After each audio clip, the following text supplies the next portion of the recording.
আগের দিন নারকেল চিকেনের সাথে খাওয়ার জন্য যে বিট রাইসটা বানিয়েছিলাম তার রেসিপি আজ আমি আপনাদের সাথে শেয়ার করব। এটা বানানো কিন্তু খুবই সহজ, খুবই কম টাইমের মধ্যে আপনারা এই রেসিপিটি বানিয়ে নিতে পারবেন। আর এই বিট রাইসটা কিন্তু একই সাথে হেলদি আর টেস্টিও।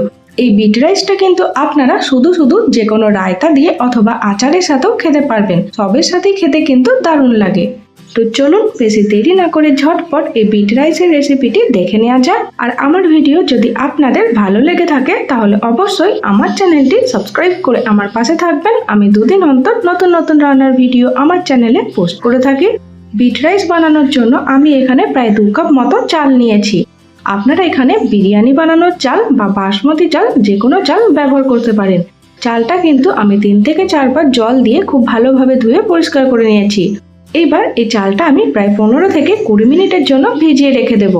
বিট রাইস বানানোর জন্য আমি এখানে নিয়েছি একটা বিট, আর বিটটার কিন্তু ছালটা ছাড়িয়ে ভালোভাবে ধুয়ে পরিষ্কার করে নিয়েছি। এই বিটটা আমি গ্রেটারের সাহায্যে গ্রেট করে নিচ্ছি। আপনারা চাইলে বিটটা কিন্তু পাতলা করে কেটেও নিতে পারেন। 2 কাপ মতো চালের বিট রাইস বানানোর জন্য এখানে আমি প্রায় অর্ধেকটা বিট ব্যবহার করেছি, গোটা বিট কিন্তু ব্যবহার করিনি। যেদিন হেলদি আর টেস্টি কিছু খেতে মন যাবে সেদিন কিন্তু আপনারা এই বিট রাইসটা বানিয়ে নিতে পারেন। দেখুন এখানে অর্ধেকটা বিট কিন্তু আমি খুব ভালোভাবে গ্রেট করে নিয়েছি। বিট রাইস বানানোর জন্য আমি এখানে একটা প্যান নিয়েছি, আর প্যানের মধ্যে দিয়েছি 1 চামচ মতো তেল। তেলটা যখন গরম হয়ে আসবে তখন ফোড়নের জন্য এর মধ্যে দিয়ে দেব শুকনো লঙ্কা, 1/2 চামচ মতো গোটা সর্ষে আর 1/2 চামচ মতো গোটা কলাইয়ের ডাল, আর দিলাম অল্প করে কারি পাতা। এই ফোড়নটা কিন্তু তেলের মধ্যে নেড়ে চেড়ে ভেজে নিতে হবে যতক্ষণ না ফোড়ন থেকে একটা খুব সুন্দর গন্ধ বেরিয়ে আসছে। ফোড়নটা যখন ভাজা হয়ে যাবে তখন এর মধ্যে দিয়ে দেব একটা পেঁয়াজ কুচি। একটা মিডিয়াম সাইজের পেঁয়াজ আমি এখানে পাতলাভাবে কেটে নিয়েছি। পেঁয়াজটা তেলের মধ্যে নেড়ে চেড়ে হালকা লাল করে ভেজে নিতে হবে। দেখুন এখানে পেঁয়াজগুলো কিন্তু হালকা লাল করে ভাজা হয়ে গেছে। এইবার এর মধ্যে দিয়ে দেব আগে থেকে গ্রেট করে রাখা বিট। অল্প অল্প করে কিছু মশলা আমি এর মধ্যে দিয়ে দিচ্ছি। প্রথমে দিয়ে দিলাম 1/2 চামচ মতো আদা রসুনের পেস্ট, স্বাদ মতো নুন, 1/2 চামচ মতো কাশ্মীরি লঙ্কার গুঁড়ো, 1/2 চামচ মতো হলুদ গুঁড়ো আর 1/2 চামচ মতো জিরে গুঁড়ো। এই বিটটা কিন্তু সমস্ত মশলার সাথে খুব ভালোভাবে নেড়ে চেড়ে ভেজে নিতে হবে যতক্ষণ না এর কাঁচা গন্ধটা চলে যাচ্ছে। যেহেতু এর মধ্যে আমি জল ব্যবহার করিনি তাই গ্যাসের ফ্লেমটা কিন্তু একদম লোতে রাখবেন, না হলে নিচে থেকে লেগে যেতে পারে। তবে যেহেতু নুন দেওয়া হয়েছে তাই বিট থেকে কিন্তু অল্প একটু জল ছাড়তে শুরু করে দেবে। যদি প্রয়োজন মনে হয় তখন কিন্তু আপনারা 1 থেকে 2 চামচ মতো জল অ্যাড করতে পারেন।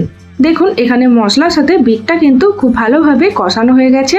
এইবার এর মধ্যে দিয়ে দেব আগে থেকে ভিজিয়ে রাখা চালটা। চালটাও কিন্তু বিটের সাথে 2-4 বার নেড়ে চেড়ে আমি ভেজে নিচ্ছি। আর এই সময় দেখুন বিট রাইসের কালারটা কত সুন্দর এসেছে। বিটের সাথে চালটা বেশ ভালোভাবে মেশানো হয়ে গেলে এর উপর থেকে দিয়ে দিচ্ছি আমি প্রায় 3 কাপ মতো জল। এর থেকে ছোট কাপের মাপ করে আমি 2 কাপ মতো চাল ব্যবহার করেছিলাম, তাই বড় কাপটার মাপ করে আমি 3 কাপ জল দিলাম। যতটা পরিমাণ চাল ব্যবহার করবেন তার দ্বিগুণ কিন্তু জল দিতে হবে। চালের সাথে জলটা আমি ভালোভাবে মিশিয়ে নিচ্ছি। যখন চালটা ফুটে আসবে তখন এর উপর থেকে দিয়ে দিলাম 1 চামচ মতো চিনি আর অল্প একটু লেবুর রস।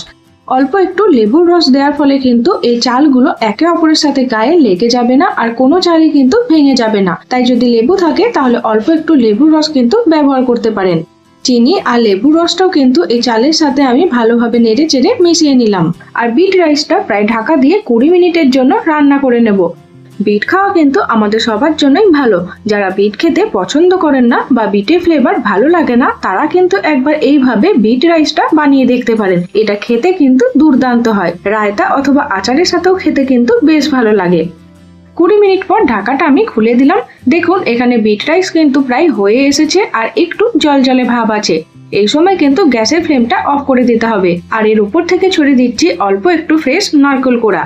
এই নারকেল কোড়াটা দেওয়ার ফলে কিন্তু বিট রাইসের টেস্ট অনেক গুণ বেড়ে যাবে। গ্যাসের ফ্লেমটা বন্ধ করে ঢাকা দিয়ে আরো 5 মিনিটের জন্য আমি রেখে দেব।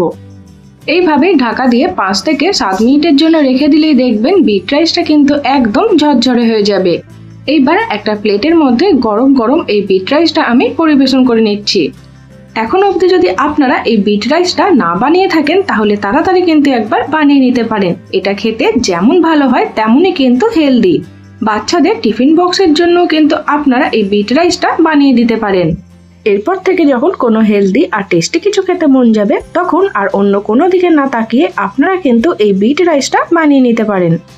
তো আমার এই দারুণ স্বাদের হেলদি আর টেস্টি বিট রাইসের রেসিপি আপনাদের কেমন লাগলো কমেন্ট বক্সে জানাতে ভুলবেন না। আর আমার ভিডিও যদি আপনাদের ভালো লেগে থাকে তাহলে অবশ্যই আমার চ্যানেলটি সাবস্ক্রাইব করে আমার পাশে থাকবেন।